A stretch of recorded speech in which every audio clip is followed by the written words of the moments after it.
This week on Shift Points, we're back in the tech shed and we've got camshafts here this week. These things are going to make a big difference in your engine performance.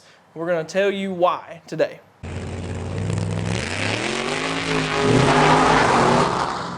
We've been doing these videos. If you've tuned in before, you've seen us do a tech breakdown on cylinder heads, and we've also done one on carburetors at this point. I'll tag both of those here so that you can check those out too.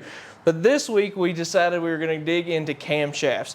And anybody who knows engines, one of the biggest things that you can do, and one thing that I learned from a very well-known engine builder just earlier this week, was he was talking about what a cheap way to get power. Yeah. Basically your power per dollar here in a camshaft, this is the place to focus if you want to do engine performance. So we thought it'd be a really good idea to start talking about what the tech process for a camshaft looks like for a late model stock car. So Brian, tell us about it. So basically in the late model stock and the limited late model world, which we tech, the engines, all of them have a spec camshaft except for one. We have the 603, 602, and 604 with the GM crate engines. They all have a spec camshaft. The late model upgrade is the one that doesn't have a spec camshaft. Okay. It has a spec head that Kevin Blanks does the CNC program on, but it's basically allowing you to run the old custom late model stock bottom end with this top end. Okay. And typically a smaller carburetor and a weight brake as well to try to keep everything even. Balanced, okay. Yeah. And then we've got the Ford crate with a spec cam and the Enforcer engine with a spec cam. So most of the things that we encounter with the stuff that we're taking will have a spec cam. Gotcha. With it. Today, and for this example, we've got a Chevrolet 604 crate camshaft that we're going to look at pretty heavy today. Yep.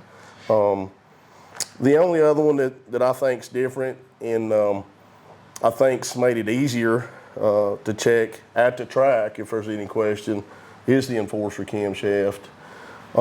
If you pull the Enforcer camshaft out of the engine, there's a Q code on the back that if you scan should, if it's correct, take you to the Harrington rule book. Right. And web page. Straight to their web page. Yep. That's also, at that time, you can check the base circle with a pair of calipers, which we'll go over later in this demonstration with the GM crate cam.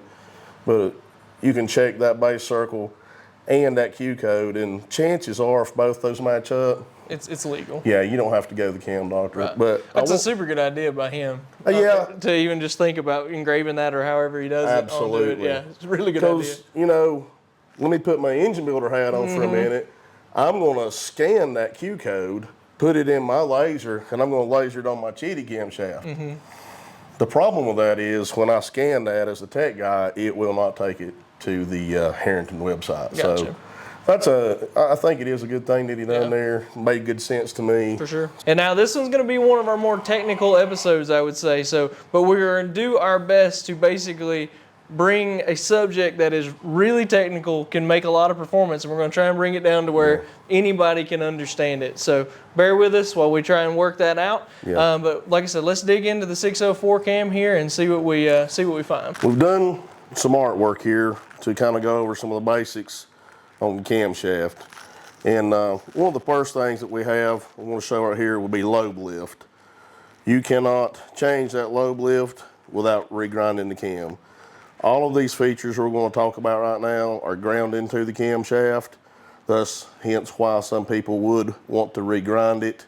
We'll go over some of the fundamentals of it. So we've got Lobe Lift, that's measured at the peak lift of whether it's the intake lobe or the exhaust lobe. We've got the duration, and different cam companies check it between 4 and 6 thou. They'll denote the advertised duration at the 4 or 6 thou. So when you start rotation of the engine and it starts to come off the base circle and lift, that valve move 6 thou all the way around to closing within 6 thou of being back on the base circle is what they call the advertised duration. Again, today we're looking at a 604 Crate cam, the advertised duration for the crate cam at 6 thousandths lift is 275 on the intake, 280 on the exhaust.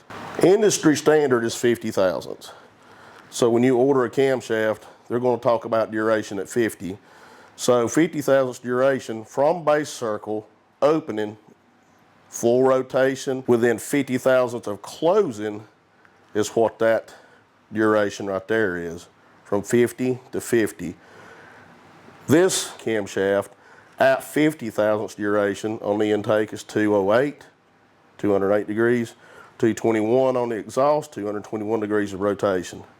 So you got to think 180 plus. So again, I wanted to cover that because a lot of times people get confused between the advertised and at 50 when they're talking about camshaft durations. The next thing we'll talk about is the lobe separation.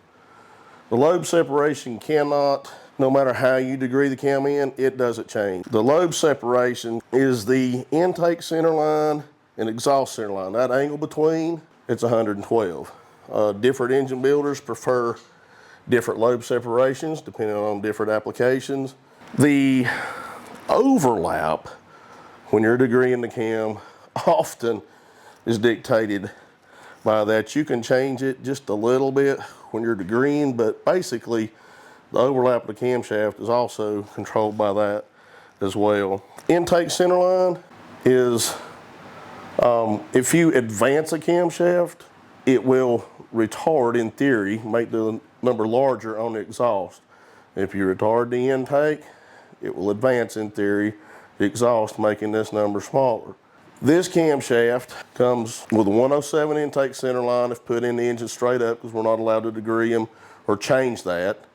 So the intake center line is 107, the exhaust center line is 117. You hear the terms, but I wanted to kind of show you what they mean. Now the reason these things are important is if someone wanted to change this and improve, they may want to change that lobe separation. They may want to change that intake center line. They may want to change that lobe lift or that duration at 50.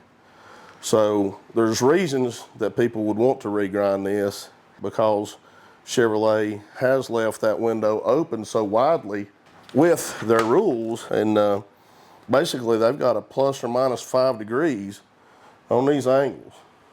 Another thing that I see too, cam guys will leave number 1 cylinder and 6 cylinder alone to specified dimensions from Chevrolet, and change the rest of them, because it's usually easy on a race car to get to number 1 and number 6 cylinder. There's less stuff there in the way. So that's another trick you have to watch for. So I wanted to talk about lift at the valve for a minute, and the reason that we've allowed, most classes have allowed you to go from a 1.5 rocker arm to a 1.6 on the 604 crate engine. It not only changes your valve lift, but it can also change your valve duration by about 3 to 3.5 degrees. So what that means, I'm going to put it in comparison terms here with the 1.5 to the 1.6. So what that means is, on the intake, our lift goes from 474 with a 1.5 rocker arm to basically 506 with the 1.6 rocker arm. That duration at 50 would now go to from 208 at 50 to 211 at the valve with the 1.6 rocker arms. On the exhaust side, again, same amount of change. We go from a 510 lift with the 1.5 rocker arm ratio to 544 with the 1.6. Our exhaust duration at the valve would go from 221 to 225. So at the valve, which is what that engine sees, just changing rocker ratio from 1.5 to 1.6 made the cam look and seem bigger to the engine itself while running. It's not illegal. Some classes we do make them keep the 1.5, but most tracks have went to where you could run the 1.6 in the 604 crate engine. All right, Brian, so I always ask you when we're doing these videos, we roll into the tech shed and you are gonna start doing the tech process on this. Talk us through what would be something that would make you go, I need to check that camshaft. Well, a lot of times, specifically with this engine, if you hear one of them come in just beating and thrashing, that's a good indicator something is not exactly 604 legal. Again, the first thing I would do with the crate engine, well, with any of them right now, it's caused some controversy this year, but I thought was unique to try, and I think it's something that's quick and easy and really non-invasive. Pull vacuum at 1,000 RPMs, and for the 604, the vacuum should be roughly 18 inches at 1,000 RPMs. If we check that and it's within an inch, plus or minus, probably going to look at something else as to why it would sound different, or if you just, ran away, won the race, I'm talking straight away to everybody. Right.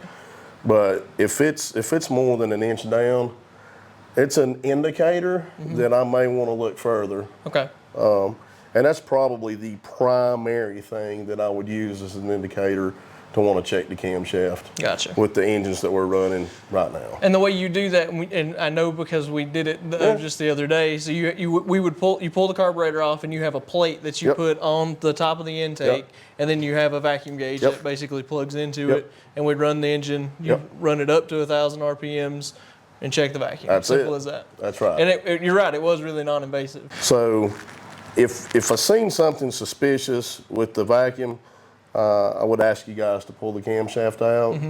At that point, we're pivoting on two situations. One is you refuse to pull the camshaft out, which results in a little bit of guilt, seems like. in a disqualification situation. Or we've DQ'd folks that said they didn't, realize, their cam was wrong. I want to believe those people. But, neither here nor there. Yeah. I would ask for the camshaft out. And at that point, I do really two things in the field. One of the first things I want to do is I want to come here and make sure that these GM numbers are there. Of course, they can be duplicated, but that's going to be one of my first indicators that I'm looking for that this camshaft is the correct camshaft for said engine. The next thing I'm going to do in this case with this 604 camshaft is I'm going to go to my engine specs out of the Crate Engine Circle Track Technical Manual, page 23. And it gives the intake base circle radius. So if you multiply that times 2, it gives you the diameter of this base circle on the intake lobe, which would be 1 inch 214 thousandths. So let's check that out. Pretty simple check, pair of calipers, base circle of the cam. And as you can see, we've got 1 inch 200 and looks like 14 thousandths. So we're happy with that. We're going to pull the exhaust measurement there. The exhaust base circle radius multiplied by 2 would be 1 inch 166 thousandths.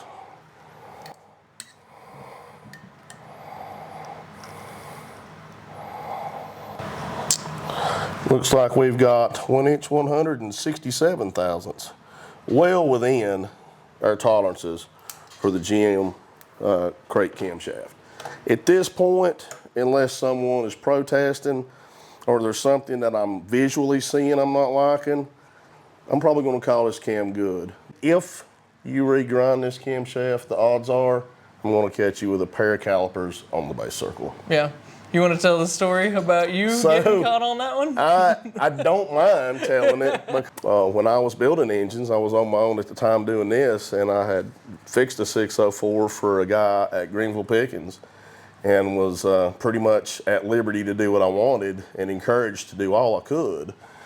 And I had the end bearings, I had low friction rings, I had the cam reground, and what I typically encouraged the guys to do again was tighten that lobe separation, put me a little advance in it, and if you could give me some more duration, I'd take it. But those were the two things I really wanted right there to help accelerate that engine off the corner. Right. And of course, there could have been some cylinder head work done, but it was an area that I seen a gray and made it through tech for a long time, because at that point, if you check the lift in the car with just a dial indicator, or the duration, it was still checked right. Right. A pair of calipers fried me. Yep. They pulled it out, checked the base circle, and it was about 30 thou too small. He said, "You're out." I was asked to not bring that stuff back. As a matter of fact, they confiscated most of it. Oh, did they really? We had to get new stuff. Yeah. But well, I appreciate you telling that story, because I think it shows a couple things. It shows your background a little bit. It reminds people what you get used to do. And to me, it reminds them why you make a good tech man. Because you've seen it, you've done some of the stuff that you're looking for now. And this is why these racetracks call you to do the tech for them, I believe.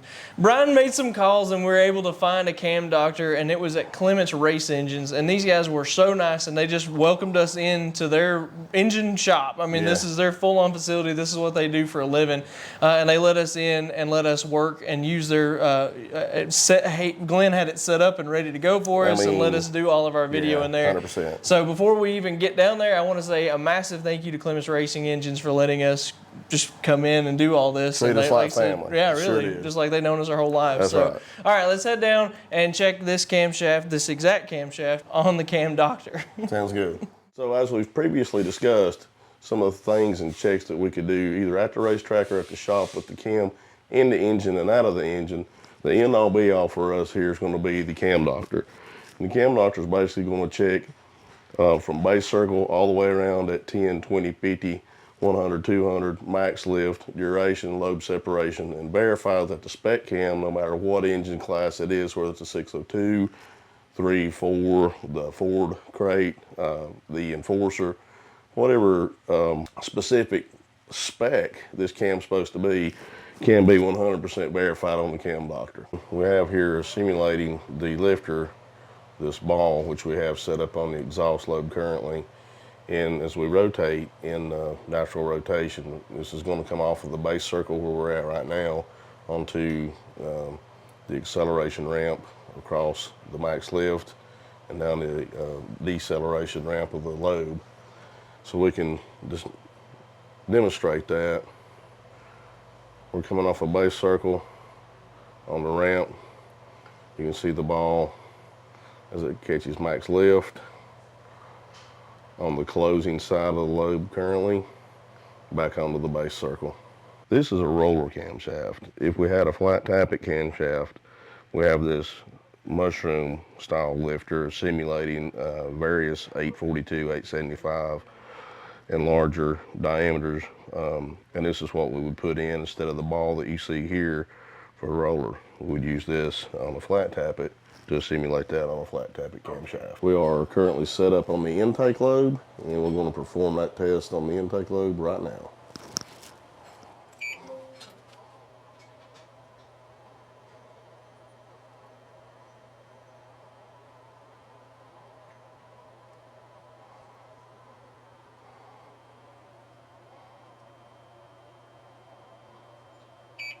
So next we'll go to the exhaust lobe and check it the same way we did the intake.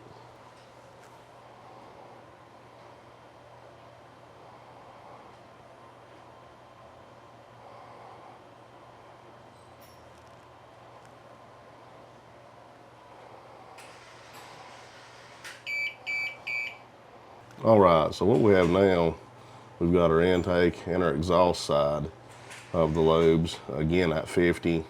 We're seeing the run out. Again, we're checking the lift, max lift, and the lobe separation angle. This cam does look to be exactly a stock cam from GM for the 604 crate engine. Basically, if we're going to compare what we got for data off of the Cam Doctor compared to what our GM manual says this cam should be, we have 10 thousandths and plus or minus 5 degrees of angularity to play with here, which is quite a bit. But again, we know our intake center line should be 107. This cam specifically measured 108. The exhaust center line should have been 117.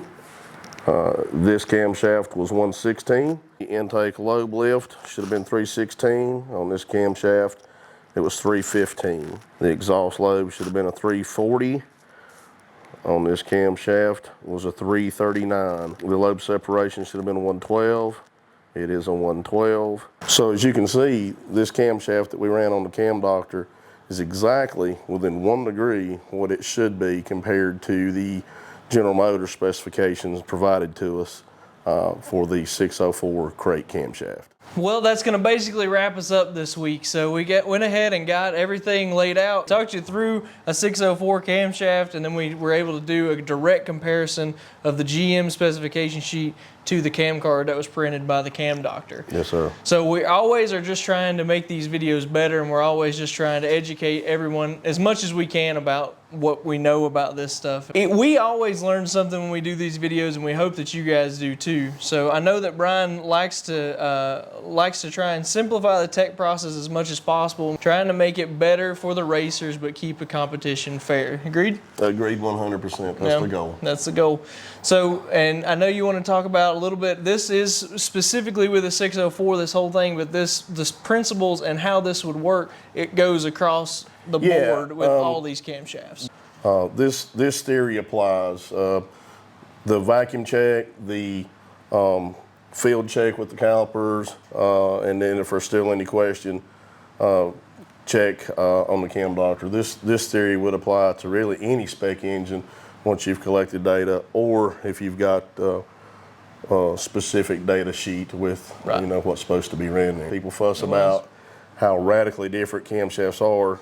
Man, this is a brand new cam, this year's version from City Chevrolet. It's within a degree. A degree, yeah. That's tight. That's really tight. Yeah. I mean, people don't understand how close that is. So it was really interesting to see what a good job the cam grinder's doing for these folks. Yeah, that's true. I didn't even think about that. The other thing that amazed me that I learned through this is honestly how big that tolerance really is. We've talked about it a couple times at this point, but it's really big, you know, so I mean, I don't know. I think sadly it does leave the door open for some creative thinking or creative work. And you know, people ask me all the time, with a crate engine, how do you feel about people rebuilding it? And my answer to that is fairly simple. If you follow the rule book and you use the tolerance that's in it, if you do not exceed that, I can't throw it out. Right. I'm not looking to throw people out. I'm looking to make sure that people are following the rules. And this is sadly an example of where there's a little wiggle room. There's some room in there for sure.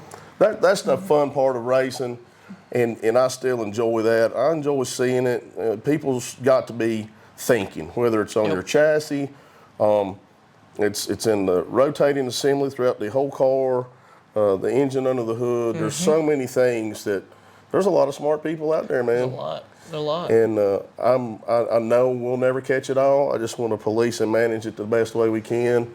And we've tried to, with this series, the Tech Shed, show you ways that we're doing it so that you understand what we're doing and why. Why, exactly. And this is really fun, and I look forward to our next one. Me too. We appreciate you doing these videos with us. So we appreciate you guys so much for watching. We hope you enjoyed it, and we hope that you learned something here. If you did, hit that subscribe button. It's a big help for us. It gets us in front of more people, and it lets us keep coming in here each week and doing these videos and putting out content on YouTube. It's like I said, it makes a big difference for us. Make sure to tune in next week whenever we do another video here on Shift Points, and then the next time that Brian's here, we'll drop another Tech Shed, and we will see you guys then.